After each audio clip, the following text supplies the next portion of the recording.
L'aventure de Forbidden Siren commença il y a près de 2 ans et demi. Le créateur de jeu, Keiichiro Toyoma, m'a présenté le projet. Dès que je l'ai vu, je savais qu'il pourrait devenir quelque chose de très spécial. Son concept captura notre imagination et nous inspira dès le début. Keiichiro Toyoma forma une équipe de développeurs qui avait démontré expérience et succès dans les jeux d'horreur pour d'autres sociétés.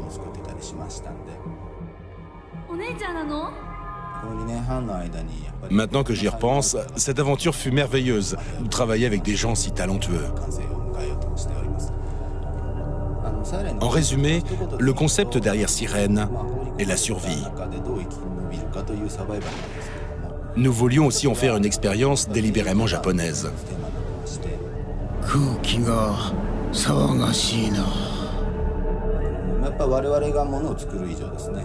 Nous avons rassemblé nos connaissances et nos compétences pour aboutir à une expérience unique. Nous attendons beaucoup de ce projet. Nous sommes très impatients de voir comment le jeu sera perçu non seulement au Japon, mais aussi dans le monde entier.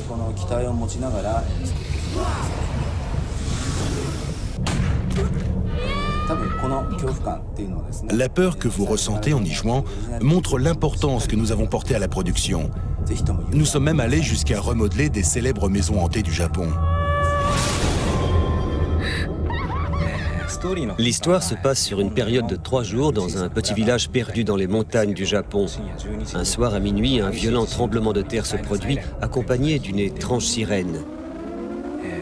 Lorsque l'aventure commence, le joueur réalise que la plupart des villageois ont tout simplement disparu de la surface de la Terre. 10 survivants restent, terrifiés à l'idée de se transformer en zombies surnommés Shibito, s'ils boivent l'eau rouge ou entendent la sirène. Au fur et à mesure de l'histoire, les Shibito deviennent omniprésents et les 10 survivants doivent s'acheminer peu à peu au cœur du village afin d'y découvrir la source du mystère. Nous voulons que le joueur ressente la peur comme il pourrait la ressentir dans la vie. Nous nous sommes concentrés sur certains éléments du jeu afin d'y arriver. En maquillant et habillant des acteurs pour ensuite filmer leurs expressions et mouvements de 8 angles différents, nous avons réussi à créer une forme de réalisme.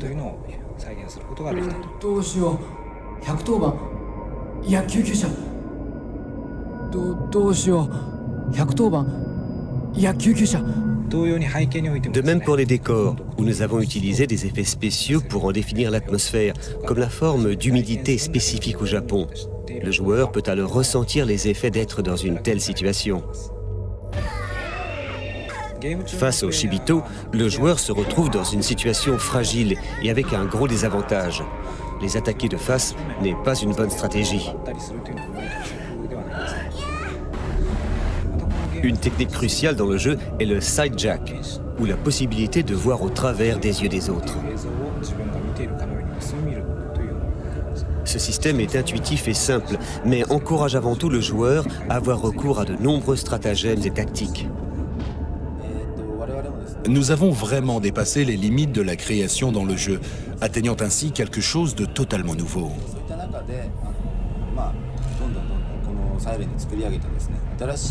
Et vu comment son système interactif a été développé, nous avons réussi notre pari.